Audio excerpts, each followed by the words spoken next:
So I've been on both sides of a friendship where one of us has been in an abusive relationship. And when you are the friend watching this person you care about choose and continue to stay in their relationship, or to continue to, interact with like their parents or like a toxic friend, it's so incredibly frustrating because when you're on the outside, you're like,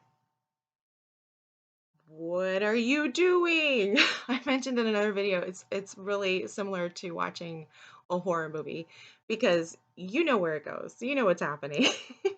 You're like, why don't you see this? Get out. Um, but when you're in it, when you're in an abuse dynamic, either with a partner or with your parents or, a friendship, um, people don't realize that victims of abuse have a really high sense of ethics a lot of the time. And so, they want to be a good moral person, right? You want to be the kind of person who forgives, who understands that people are human and that we all make mistakes. You want to be the kind of person that understands that, this is a person that's doing their best and they've been through a lot. Or you feel a sense of duty and responsibility. Like, they're the big five first personality traits. It's openness, conscientiousness, agreeableness, extroversion, and neuroticism. And I feel that the it's the conscientious one that's maybe elevated in a lot of victims of abuse. Either because we have been trained to, like, groomed by an abuser when we're kids, or an adult, but groomed to feel responsible for another person when we are not, or groomed to feel that we have to behave in a certain way because they're parents or husband or spouse. This is what love means, etc.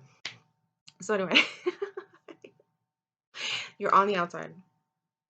You're watching your friend, and you're like, "Girl, boy, what are you doing?" So the thing is, your instinct is to come at them with facts, like just straight facts.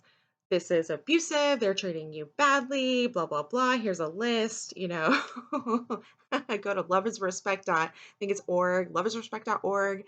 And the when you're in it, you're like, no, no, no, no, that's there we're just I just gotta like I'm just gonna communicate better. I'm gonna really try and like bridge the gap here. I'm sure if I can just find the right words, they'll stop doing this thing. That hurts me. They don't understand what they're doing or whatever it is. And so when someone comes at you with the list of all the things of how this person you love is bad, the initial response is to defend them. Like, no, no, no, no. Like, that's immediately where your headspace goes. So if you were the friend, as much as you want to, as much as you want to be like, this is the truth, you can't go there. So what you want is to create a safe, open space for your friend to come to you and vent and support them in that. But don't like push them towards, yeah, and you need to walk away. Like, what are you even doing here? Because it gets to a point where you should walk away, and yet somehow you can't. Trauma bond. And then you just feel ashamed and you stop talking to people. Um, so I actually have a friend who was finally able to disentangle herself from her abusive boyfriend. I've been waiting for this moment for like a year. And so we'd go through these cycles, where he'd do something really shitty that was clearly abusive and not okay. And then she'd come to me for validation. And you have to resist the urge to be like, and you need to leave him now.